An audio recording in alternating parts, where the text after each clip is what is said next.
Good morning, everyone. Good morning. Good morning. Good morning. Good morning. Can everyone see the agenda for today? Good morning. Good morning, I can. Thank you. Yeah, it's on my screen. Thank you. Well, I'm showing 10 o'clock, so we'll go ahead and get started if that's okay with everyone. It looks like we have a good amount of people on here. So we'll call the meeting to order. Today is the 23rd of January. We're at the Destination Zero Advisory Group meeting. We'll start with any public comment. MPO folks, do you have any public comment? No public Cards or- comments were received. Okay, is there anyone online with public comment? Well, that's pretty easy. Moving on to our action items. So action item 3A, we have the approval of our meeting minutes for February 10th, 2025. Is there any discussion for that item? Hearing nothing, is there a motion to approve those? Move to approve. Seconded by Rich Garrett. Thank you. And who made the motion to approve? It was me, Elma. Thanks, Elma. Sure. All right. All in favor, say yes. Yes. Yes. Yes. Any opposition? Perfect. Okay. Item 3A has been approved. Now we have the approval of any new members. Are there any new members? Well, you guys are making this easy this morning. I'm hearing nobody's new. We did not receive any interested in new members unless there's any on the call.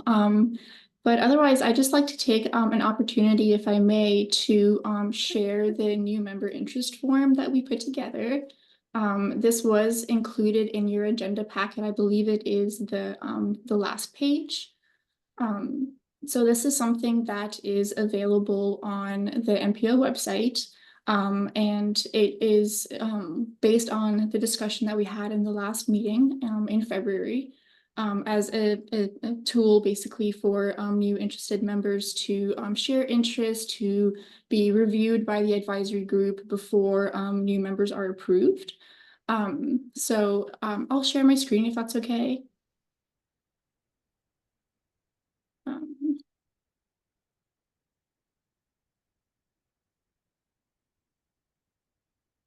So this is the last page of the agenda packet, a group member interest form. Just asks for some very basic information on who the primary and the alternate members are. So to be on the advisory group, we need somebody to be a primary member who would be the voting member, and then an alternate member to step in if the primary member cannot attend. So it just asks for first and last name and their email address. If they're affiliated with any organization, what the name of that organization is, and then also the date and location of the next meeting. At the February DZAG meeting, there was some discussion about having if the organization is open to the public, that would be important for the MPO to know. And then if they would like to share just a statement of interest about why they're interested in participating on the DZAG, this would be submitted to the MPO through the MPO email address. And then we would include it in the agenda packets moving forward, so members have an opportunity to review. And then action can be taken at the next meeting. So moving forward, we will keep approval of new members on the agenda as an action item, just to hold that space for new interested members. And then can you see my my browser here? Yeah. Okay, so we also have this linked on the DZAG meetings page on the MPO website, where that same PDF is downloadable, or folks can submit the form online. So it's the same information that we're asking, then this is submitted and comes in through an email to MPO staff. So I just wanted to share that update. This was some progress based on the last meeting. Perfect.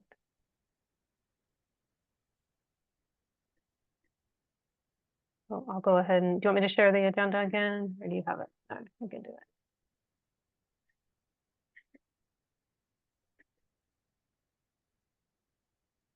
All right, here we go. Can you see all that? See that? Yes. All right. So moving on to item 3C, the fall 2025 meeting date and location. Did you want to discuss that, Nina, or is that something? Okay. Yeah, we'll go ahead and discuss it. So we put it on the agenda. We wouldn't usually put next meetings on the agenda like this, but there was a recommendation for the next DZAC meeting to be in person, so that we would have an opportunity to workshop some of the high priority safety corridors that came out of our refined high injury network. So we're proposing that the next meeting date would be on October 6th. Here at the MPO office at 10 a.m. the regular meeting time. So unless we have any issues with that, or if there's any discussion, we'll go ahead and send out a meeting for October 6th as the next meeting date.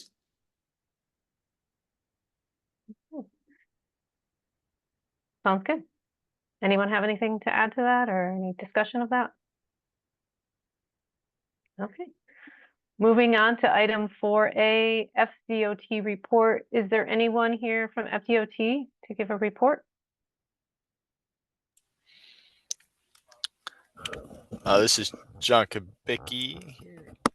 I'm not sure we have anything really prepared. I can give a couple items that have gone on, but I don't know, Nina, were you expecting something else? I know you had sent me an email related to it, but if there's no real report, I can just kind of let you know what's going on. Any update you have is a good update. Okay. We actually just had a public meeting for US 41 from 69th down to the Bulls Creek Bridge. So that was, I think, 2 weeks ago was when we had that public meeting. So we've got a safety project and a resurfacing project that are combined for that work. There's some safety components with some access management going on as a part of that project. Let's see.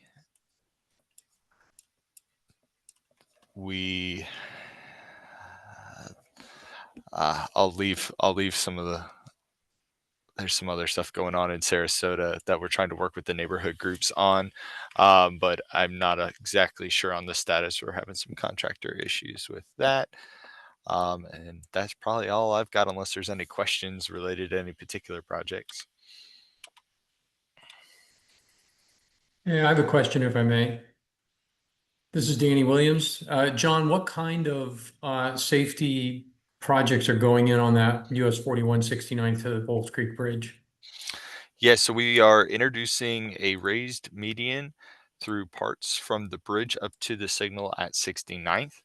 And then we are adding interrupter islands, which will ultimately kind of impact the access to 66 and 60, I think it's 68, 66 and 68, in which some of the southbound left movements would be restricted, as well as the westbound lefts would be restricted because of the two-way left turn lane that's out there. And unfortunately, we didn't have enough room to provide directionals like we did on the section to the north.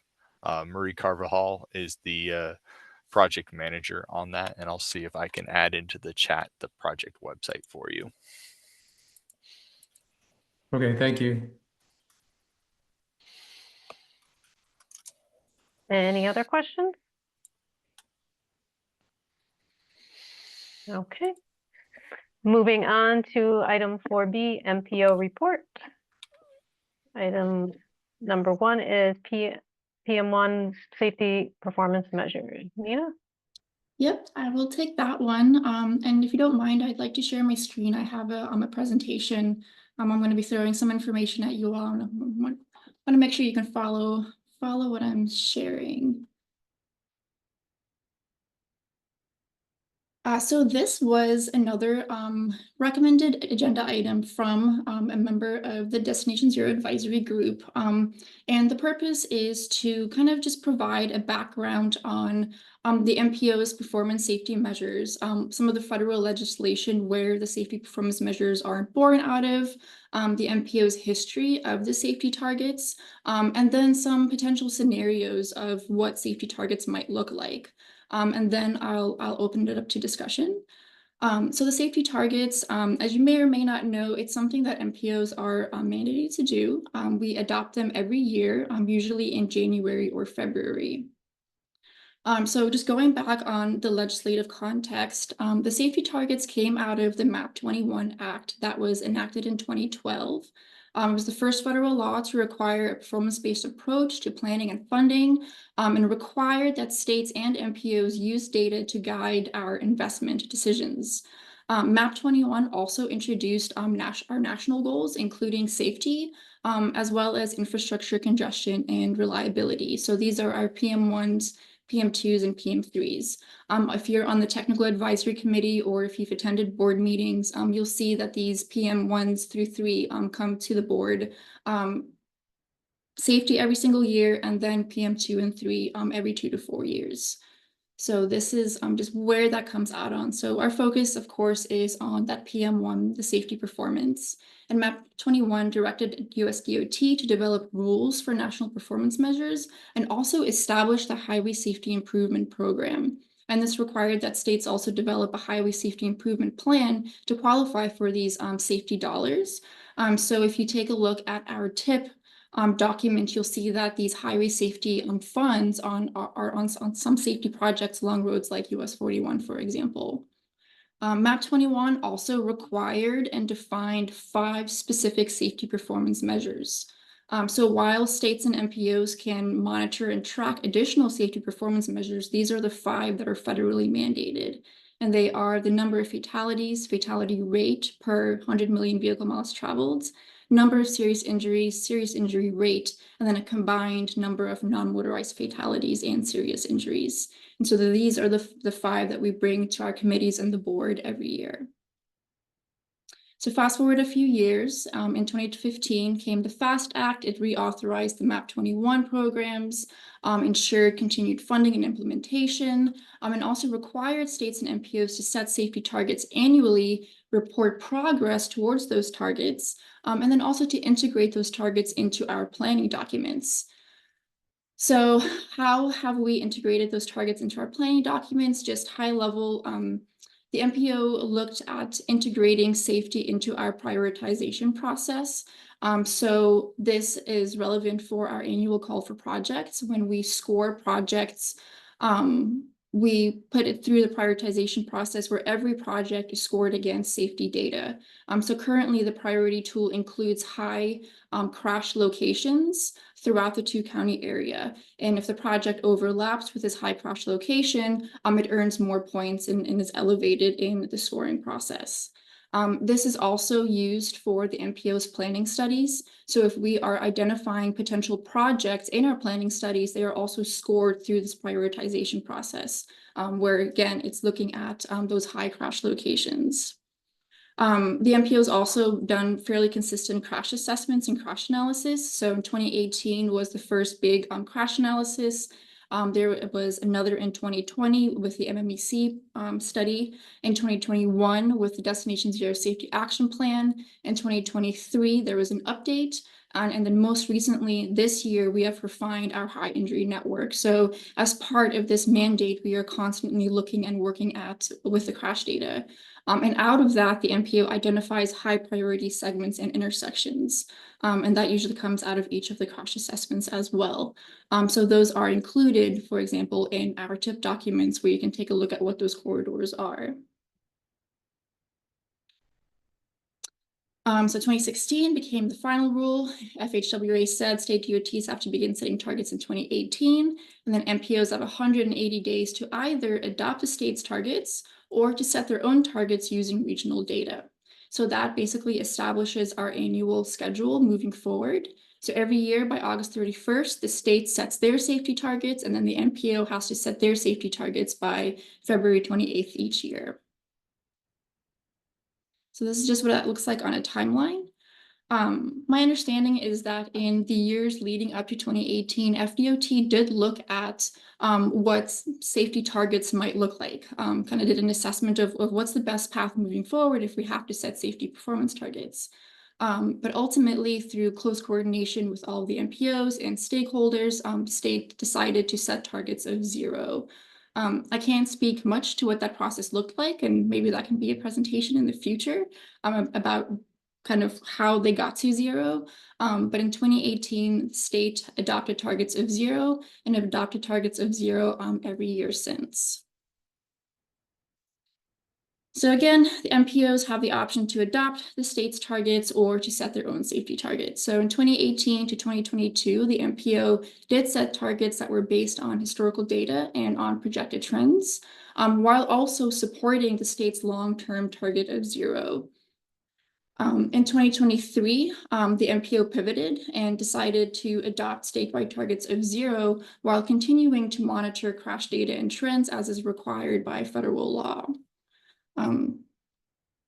So this is just kind of where we are to date with our safety performance measures.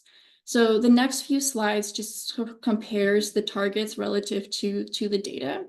You may have seen these slides before, so I'll go through them fairly quickly. We can revisit them if there's interest in looking at the data. But when we're looking at crash data, we are looking at 5-year rolling averages to smooth out inconsistencies in data from year to year, but also to give us a larger big picture trend or understanding of the trends that's happening in the transportation system. So we look at 5-year rolling averages of the data. So on these charts, the orange line is the actual crash data, and then the black line is the targets that were adopted by the board that year. So as we've seen across the state and across the nation, fatalities are on average increasing on an increasing trend. And so the MPO was setting targets against an increasing trend line. They held targets steady for a few years, tried to reduce it, and then moved down to 0. With the fatality rate, seeing an increasing, somewhat stagnant kind of fatality rate, and kind of sets targets to meet that, try to decrease it, and then went down to 0. With serious injuries, there is a consistent decline in serious injuries year to year. And again, crash data is on the orange line, and then the black line are those adopted targets.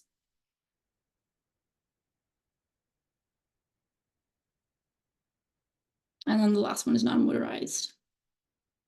So just a picture of what the targets look like against what the actual crash data was. So what are our options when it comes to setting targets? So we know federal mandate says we've got 2 options: adopt the state targets or set our own safety targets. So if we're going to set our own safety targets, how might we go about doing that? So earlier this year, the MPO did a very high level sort of just look at what other MPOs and states are doing when they're setting their safety targets. And so very crudely, informally, I've kind of categorized these into 4.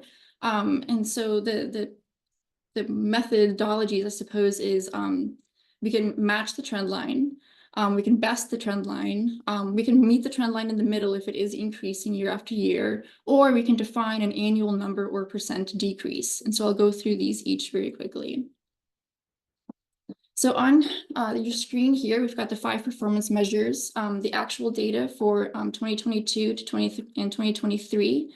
At the time that the data was pulled, this was in January. And so this was estimated data for 2024. And then this was the data that we projected based on the available data for what we might expect to see in the next year. So the projected was 128 fatalities on average. If we use the scenario of matching the trend line, the proposed target would match the projected. So if we're projecting 128, we would set a target at 128. This is what the MPO did the second time that they set targets. So this was in September 2018. This is a slide that I pulled from their presentation to the committees and the board. They had projected 109 fatalities, 1.63 fatality rate, and so on. And so therefore the targets were based on the projected trend line. And the targets included the second piece, which was focusing on those long-term solutions to reach 0 fatalities and serious injuries by 2045 over a 25-year period. So scenario 2 is to try and best the trend line. So if we're projecting 128 fatalities on average in the next year, then we would set a target that is better than that, than saying we want no more than 127, for example. Scenario number 3 is to kind of meet in the middle. And this usually works when we have an increasing trend line, because we always want our targets to be better than the actual data. So here we saw some MPOs and states kind of set a target between what they would like the target to be and what the proposed and what the projected trend line was, to say that it might be reasonable, more reasonable for us to exist in that gray space between the projected and the ideal target. So here, since our targets were 0, I just assumed targets from 2022 in this scenario. And so the proposed would be something like 115 between the target, which was 101, and the projected, which is 128. So sort of right in the middle, right in that gray space. And then the last sort of scenario is to define an annual number or % decrease year after year.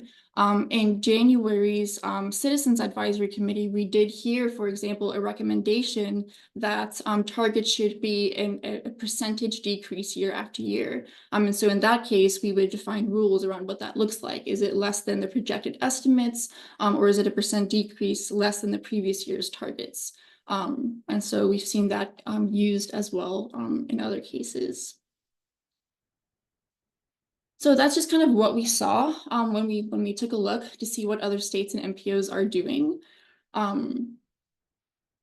Like I said, the MPO has kind of, we've tried it. We've set the targets, we've had the different scenarios, and we've moved over to 0. So we'll be setting those targets again by February 28th, 2026. We don't have the meeting calendar yet, so it'll be likely a meeting in January. So that's the schedule moving forward for that. And then this is just kind of looking at 2050. If we want to see 0 by the time we hit 2050, we'll need to see these annual decreases year after year. So that was a lot of information. I hope that the background is useful, and I'm happy to open it up to discussion. Sort of looking ahead, we know that we'll be setting these targets again. It's a discussion that we have every year and that we will continue to have. And as much feedback as we can get from you all is helpful.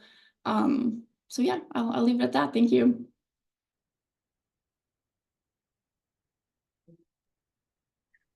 Thank you. Anyone have anything they want to say about that? Okay. Oh, hi, this is Corinne. Sorry. No, that's Is it okay. okay? Is it okay I say something? Of course. Of course. So I believe in the past, prior to being set to 0, there was an annual decrease of 5%. That was the original % decrease that was trying to be achieved.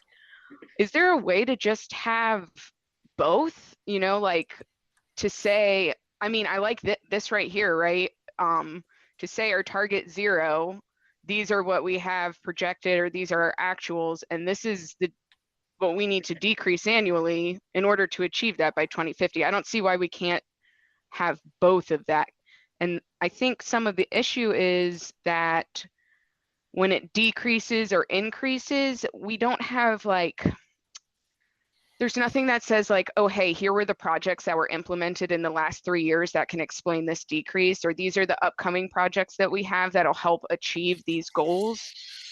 So that's why I think there's a lot of people that think it's like this big nebulous thing that can't be achieved, but like there are things that people and municipalities in the state are doing to get there. It's just a matter of when they get implemented, how effective they are right off the bat, and things like that. So I don't see why it has to be one or the other. I think there's a space where we can do, you know, both. Have 0, this is how we do it.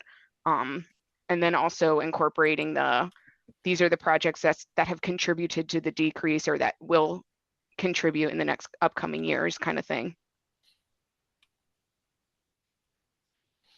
Absolutely. And I think that's what we saw with the MPO in the earlier year was setting a target and then supporting a second target of the long-term vision of 0. And so we can certainly recommend going back to that as well.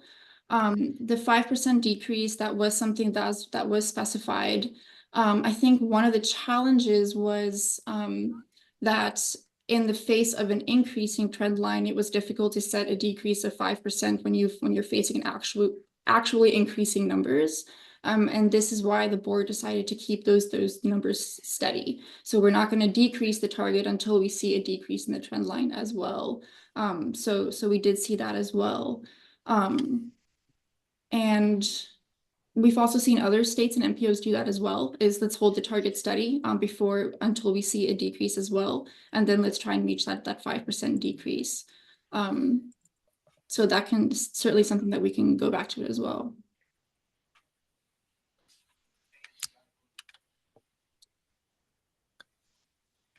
Anyone else? Yeah, I was just going to chime in too. So on the statewide side, I did put in the chat the HSIP report, the annual report that central office puts out. I would also encourage everybody to be familiar with the Strategic Highway Safety Plan. They are getting ready to be updating the Strategic Highway Safety Plan, so that's going to be coming out shortly. They're in some public comment periods right now. And then on top of that, I was just going to kind of hit on Nina hit on the state taking the adopted 0 approach. I do think we have to do some additional reporting. I think that report that you see there is based off of the fact of we say 0, and since we don't meet that goal, we then have to have additional follow-up with Federal Highway. But so there's just some different things to keep in mind as you kind of look at setting those goals. One thing to Corinne's point, I would hit on. We do track the safety projects and kind of a before and after. And so we have seen some really good results on our district top 20, which 15 of the top 20 are in Manatee and Sarasota counties. And so we're seeing 114 less serious injury and fatal crashes per year on those top 20 corridors that we've seen in years past. So we're starting to see some good numbers on those. To your point, some of the other roads do creep up, but just things to keep in mind. Seeing some other hands. Danny Williams? I think James might have been up before me. Okay. James, would you like to go ahead? Hello. I was wondering if in terms of federal funding, do they ever look at our goals and our ability to reach our goals? And does that have an effect on giving us money for projects down the line? No, our funding is not tied to the performance measures. So if we don't meet the measures, it doesn't mean we're going to get more or less funding. Okay, thank you. All right, Danny? I guess the piece I'm not picking up on is what the feedback loop is from any target we set for anything. If we set a target and don't reach it, what can the MPO do to encourage behavior of the localities that can do something about it to make things better? We've been in CTST, we've been looking at an intersection on US 19 and Palmview Road where 2 deaths, 2 serious injuries, 2 more deaths within a half mile or so north and south of that. That's an example of a place where we're not bringing the average down any, but it's been 10 years and nothing. It's still the same 55-mile-an-hour road with no treatments. So where's the feedback loop, and what can the MPO do to help encourage feedback loops to make things better? I think that's a very good question. So one way is specifically when it comes to funding and looking at specific projects is through the long-range transportation plan. So the approach that we took with the long-range plan and identifying safety projects that would be eligible for MPO discretionary funds is to focus on the high injury network. So for example, and what we'll do at the October 3rd meeting is to look at these specific segments and intersections that are the worst of the worst in our area, to target specific safety improvements that will address the issue at that location. And then because they're eligible in the long range plans, the jurisdiction would be able to submit applications through the annual call for projects so that they are submitted to FDOT for funding consideration. So that's one mechanism. The MPO also, we try and work very closely with FDOT safety to identify projects and to fill funding gaps or to fund projects that are high need, even if they are not in the long range plan. And I think that that level of flexibility is essential, right? It may not essentially be a project that was identified, but it's on the high injury network. And so we know it's a high located need. So we also try and work closely with the state. In terms of outside of the LRTP, I think that the level of engagement in identifying future projects now is so important, so that we can get those projects funded over the next 5 years. And I think through the CTST, we can take these problem projects and we can also bring it to our partners to say, what can we do now to make improvements that will have an impact? So that's kind of my response right off the bat. And I see John has his hand up, so I'll let him. Yeah, and Danny, I know that intersection did come up in the CTST the other day, as you mentioned. I know it is one of the intersections that is on our radar. I can tell you it is not our worst crash intersection in the district, let alone Manatee County. However, that being a part of the safe system approach, we are looking at other projects in the area that we can try to tie improvements to and get public feedback. One of this location's actually come up. There's going to be a public meeting that's looking at targeting October, that we are looking to try to get some community input on to see what people think is needed here. Based off of just kind of countermeasures, we'd traditionally be looking at a directional, though I do know that some of the recent crashes that you're mentioning are bike crashes. So there's some different things that do come into play of what types of improvements will fix the crashes and what the likelihood of those improvements are. I can tell you this would be a difficult spot to put a pedestrian hybrid beacon or something like that, just because of the curve. There's not a ton of bike and ped movement that we would expect out here. We do understand that there's some bike groups out here that utilize this intersection, so some more communications needed and more public input is needed.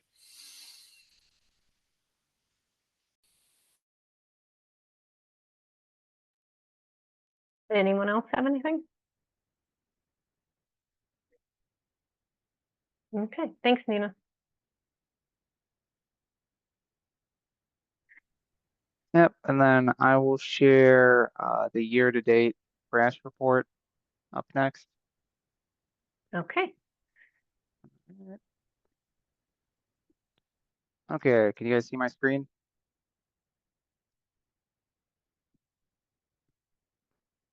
Yes. You can? Okay, I always like to confirm. But okay, so here, Nina was talking about kind of the 5-year rolling averages and how we're doing in that regard. Here's more specific to 2025 up to now. Let's see. And some important things to note before diving in is that this is all the crashes that have been processed in Signal 4 up until now. So there could very well be crashes that occurred before May 9th, which was the last update, that haven't made their way in. That varies depending on jurisdiction and a bunch of other factors, but this is still plenty enough to kind of give us a sense of what's going on. But I would hesitate to look at the figures and multiply out and see and compare to last year or years previously, because there is seasonal variation and all that. And so yeah, with those caveats out of the way, it's still very useful. And so far this year, there have been 6,504 total crashes, 25 fatalities, 211 serious injuries. And of those, for non-motorized users, there have been 9 fatalities and 42 serious injuries, which kind of lines up with unfortunately what we've grown to expect, where bike ped users are kind of overrepresented as a share of crashes. And in this slide on the left, those are that's a map of all the fatal crashes that have occurred in the area. I don't have the HIN, the high injury network, on here, but there is certainly a lot of overlap. And then on the right are just some of the variables that are kind of available to us through Signal 4. And I just kind of threw a bunch that might be relevant, and certainly if there's requests for future crash updates that you'd like us to focus on, that would also be good. So as you can see, there have been 25 fatalities. Of those, 9 were bike peds, and some things that jump out to me are the high rate of nighttime fatalities as well as intersections.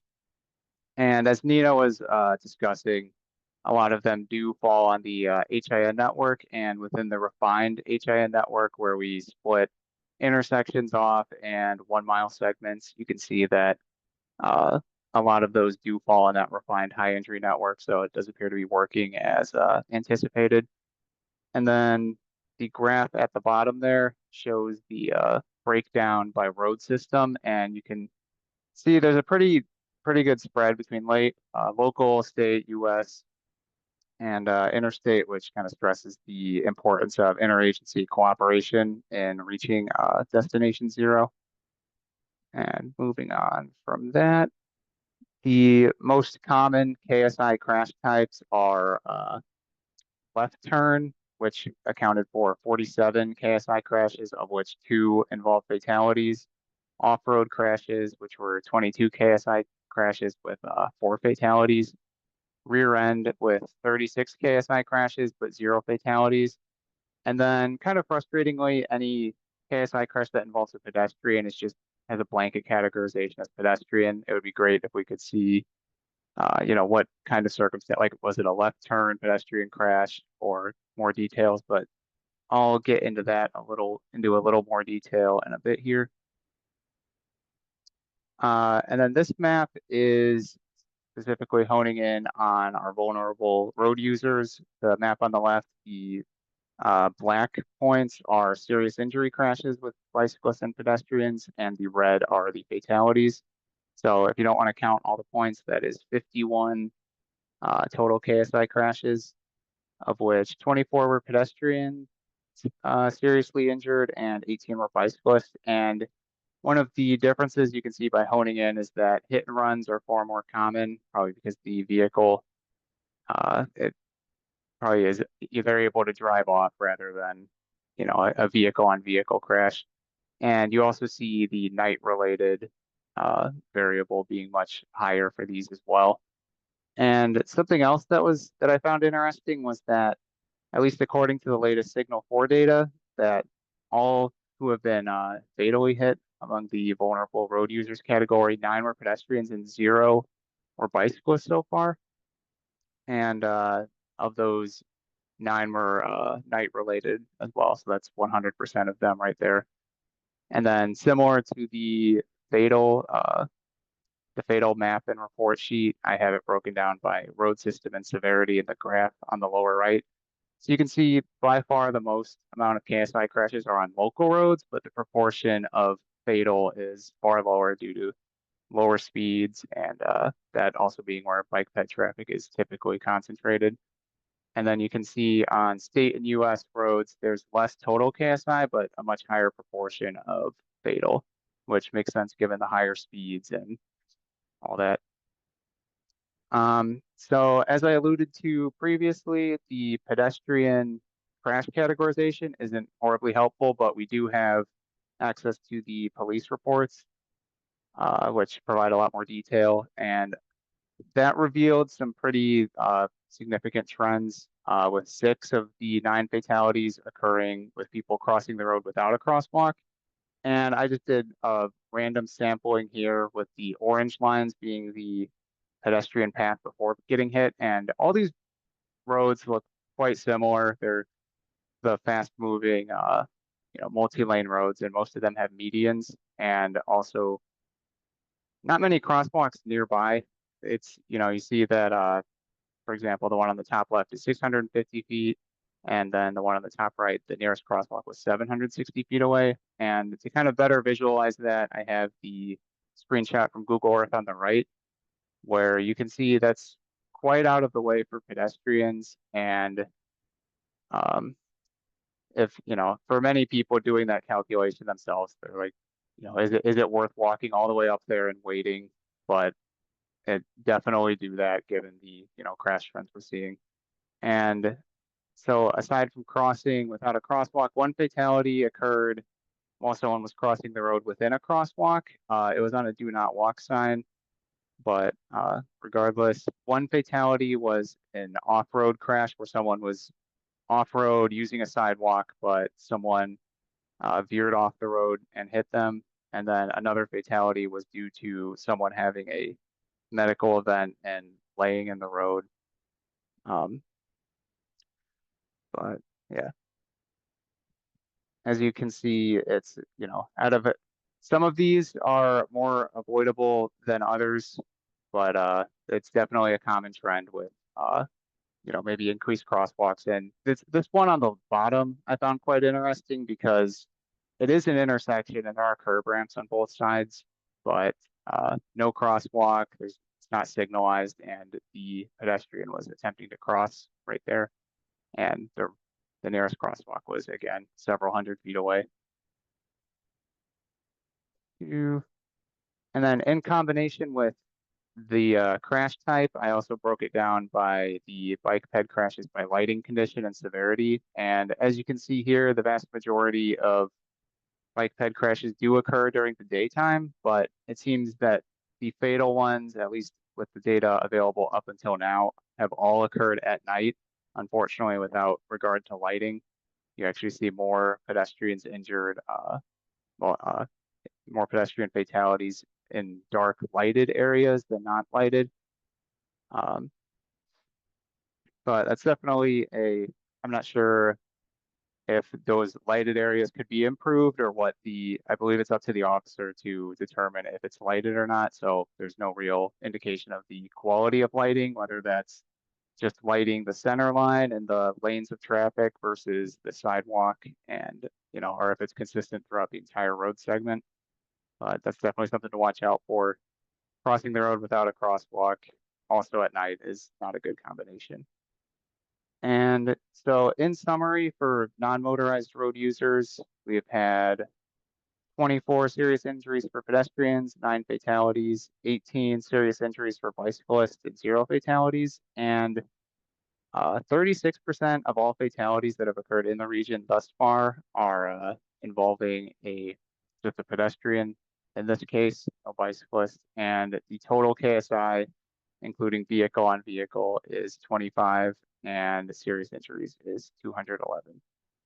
And that is it for the year-to-date crash update. And going to take any questions, or if anyone has any variables they'd like explored in future crash updates, please let me know. There's certainly no shortage of information on Signal 4, and we can certainly search and see what's available and see if we can shed light on any other common factors with KSI crashes.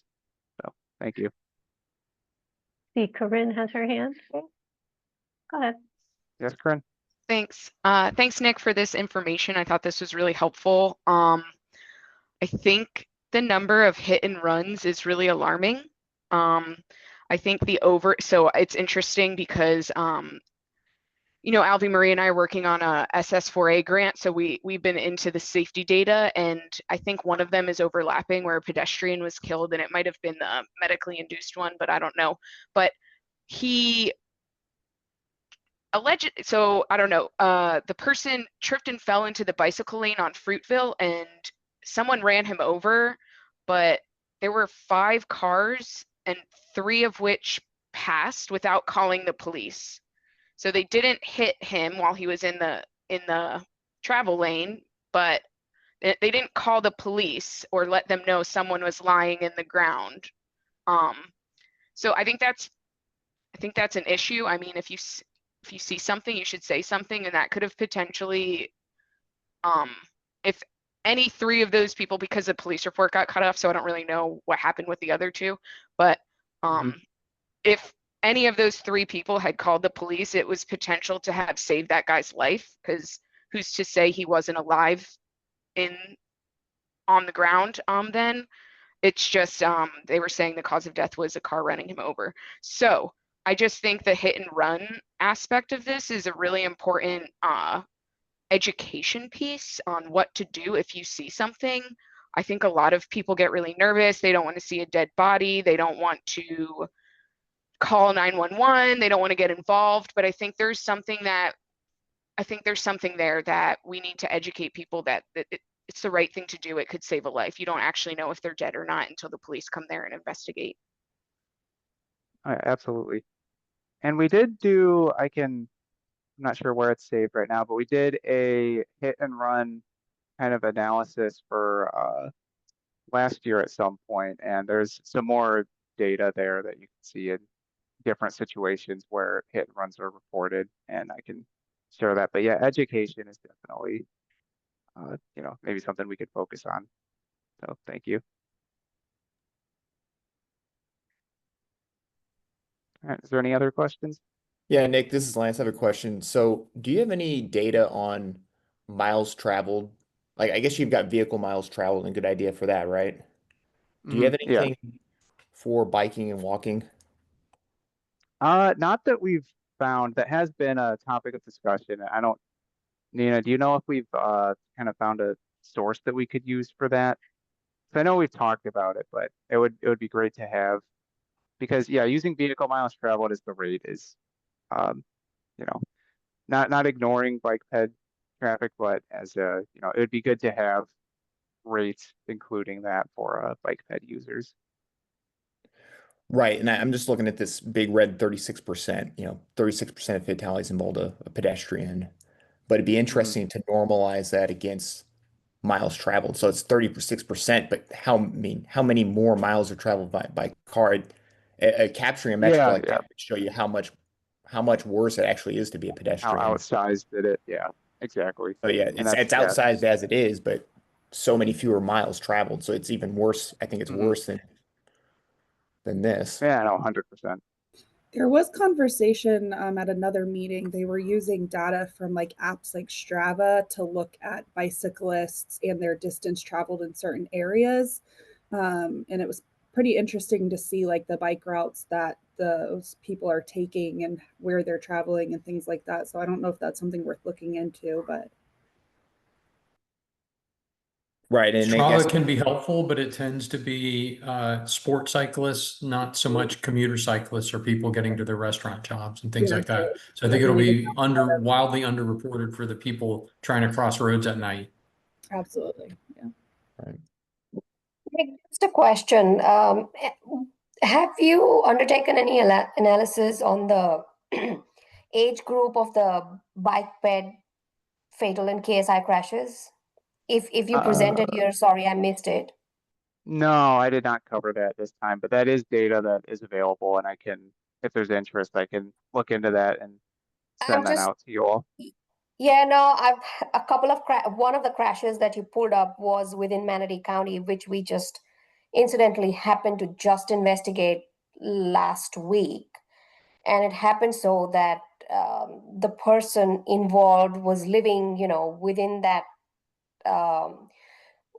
in the nearby community, was probably just walking to the shops and back, but there were two of them. Both of them were elderly residents, and I think they chose to take the shortest route, maybe because of their physical abilities or whatever, but we went out just to investigate and see what we could improve, just in terms of like short-term wins until we looked at other solutions. But one of them was in vicinity of a crosswalk. Maybe that was still, longer distance for the elderly to walk up and then back to where their house was. Yeah, no, that makes sense. And I can, in the next crash update or as a kind of follow up to this, I could send that out as well, because that would be interesting to see for sure. I've got one more thing, Nick. I'm, looking at the tables with your metrics. I'm thinking, okay, it's first 4 months of the year. I'm taking all those numbers in my head and multiplying by 3, let's say, to say, okay, are we above or below the trend line, that match line? Like, let's say our targets were set following the match line. Are we above or below that? Do you have anything like that prepared or? No, I kind of hesitated. I thought about doing that, but I ultimately didn't because as I mentioned, this is processed by this time, and there's plenty. Some of these, if you go into Signal 4, they have the kind of crash date, and then by the time it gets uploaded to Signal 4, and sometimes that varies quite a bit. It can sometimes be, within a week, and other times stuff doesn't show up for whatever reason for, months later. And also with the seasonal variation, I was a little hesitant to just, multiply out based on what we have so far. Yeah, I'm just thinking, 9 times 3 is what, 27? That's less than 35, which was last year's pedestrian. So it's like, okay, is that good? Are we learning from that? Or I guess we have to wait and see at this point. But Yeah.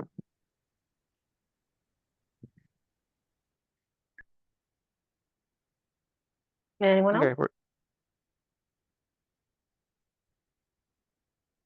Okay.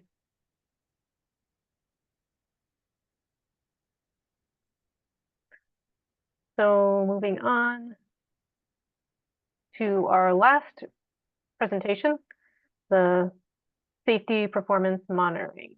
Not sure who is doing that with them. Yeah, I can take that one. We don't have a presentation set for it, Okay. but it kind of hits on discussion that happened earlier in this meeting about measuring effectiveness and really what the MPO and local jurisdictions and FDOT are doing to improve safety in the region. And what essentially we did was asked a lot of we asked I believe John Kubicki, we asked him for FDOT projects, and then asked our local municipalities for safety projects, and then added and implemented MPO safety projects. And essentially what the goal is we provided those, and we'll be measuring, we have the construction date, and several years before and after each of those segments or points, we're going to see if there's a major difference in not only crash count, but the severity, the types of crashes, as well as mobility data to see if, like an easy example is a roundabout. Does it move people more reliably or consistently? And then, so within that is also obviously looking at bike ped use and such. So ultimately, we're getting it set up currently, so there's nothing to share just yet. But the goal is that we'll have a dashboard of all safety projects in the region, and then you can kind of drill down by, for example, I'll use roundabouts again. You can set, okay, for all the roundabouts, what's the kind of average improvement that we're seeing in terms of mobility and safety? And then within that, you can also really drill down as far as you need, like the type of road the roundabout's implemented on, or like the jurisdiction. And the goal is really to illustrate the efforts, but also learn from them and see, what safety countermeasures are effective and which ones are maybe we're not seeing as much improvement, and maybe we should focus investments elsewhere. So while we pulled for project submittals to include, the goal is that this will be kind of a regularly updated dashboard and tool, so we can track safety projects in the region as they get implemented. And we're hoping to get that all ready in the fall to share with you all. So any questions about the safety countermeasures, performance monitoring?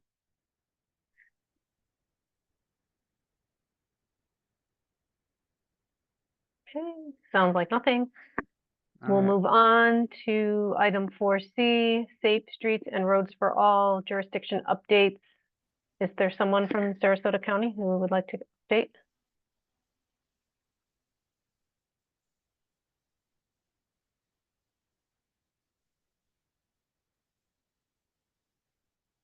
Okay, how about Manatee County? Hi. Sorry, can you guys hear me? Yes, I can hear you. Okay. Okay. So, in regards to the Safe Streets and Roads for All project, Manatee County is just about wrapping up our report. We had asked our consultant to do something that is a little bit out of the box as part of this road safety action plan. So apart from having, our crash data analysis done, recognition of some emphasis areas, development of high injury network, a list of high risk locations where we could focus our efforts. But we also got them to develop for us a GIS based tool that we could do a data refresh on, periodically, and use that tool and have a consistent data driven approach to then come up with safety related projects based on a number of data inputs where we included, our land use information, our crash stats, speed and lane data, etc. But the intention is to keep this document or plan live, and as and when we deliver safety projects, use this tool to monitor and evaluate the safety impacts, and then use the data to consistently use the same approach to identify any safety concerns within the county and develop and deliver projects based on that.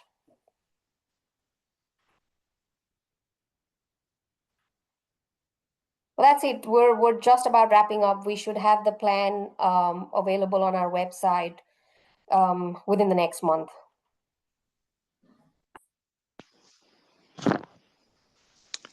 Hey, Patrick here. Can you guys hear me now? Yes. Okay, sorry. I was having mic issues, and I figured out what it was, obviously, when it was my turn to speak. So if it's okay, can I give my update now? Of course, go ahead. Okay. So today is June 23rd, and we had originally revised our timeline to get our first draft today for our SS4A grant. I don't have it in hand yet, so I don't have that quite ready to share with you. So when I receive that, our project website should be live, and I'm going to house that document for this group to review. I also have a lot of you are on the same stakeholder group that the Sarasota County has for our SS4A grant. So we will have the draft ready, should be today, hopefully no later than tomorrow morning. Then we have about a month to review for comments. So sometime near the end of July, we'll be receiving the final input on that so that we can put that together. Some of the trends that you guys were talking about earlier with your report are kind of consistent. Obviously, we see a lot of pedestrian, a lot of our fatal crashes are with pedestrians, and they're vulnerable users. So there's a lot of impact there. And so just back to some of the quick data points there, some of the trends I think I could probably share with you guys for us. I can't remember. I think some of them are the same, but where did we have here? I know there was something about age. Oh, where's my age? So some of our user factors and behaviors, we had like 27% of our serious injury crashes were from distracted driving.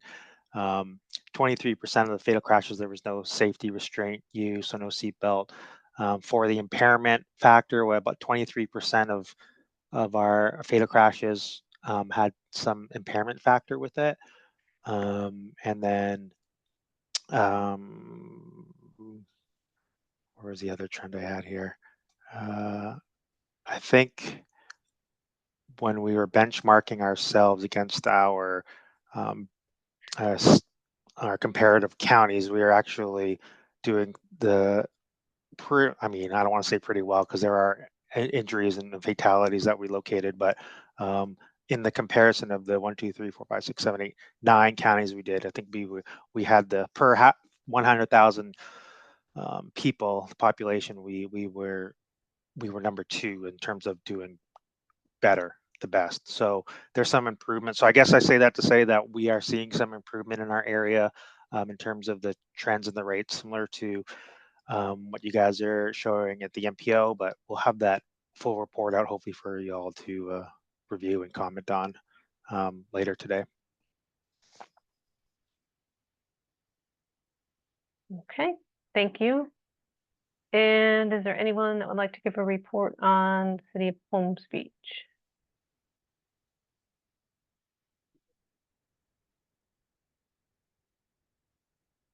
Okay, moving on to item 5, once around the table, if there's anything that you want to share for your jurisdiction, feel free to speak up now. This is easy today. Everybody's very quiet. Hey, this is Mary Weber with the CTST. I just wanted to point out that I did put some resources in there based on Danny's question regarding the District 2. They have a annual report.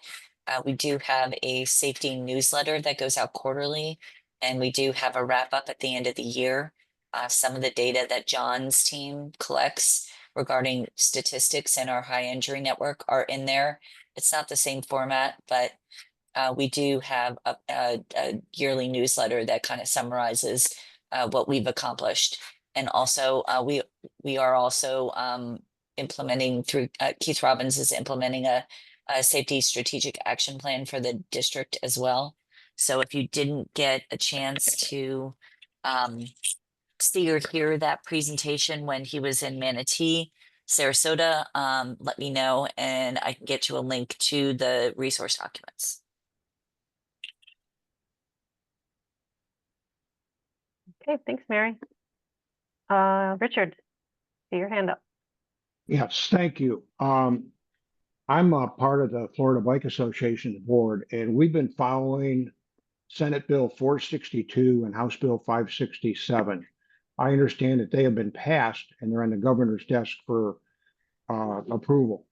And what they do is they define what a micro mobility device is, and it also allows local governments to develop age and other restrictions, as well as requiring that underage people carry an ID. I just thought I would mention that to people to follow the law as it gets through, and it might provide some statewide stability to stop some of the craziness that we see on the e-bikes.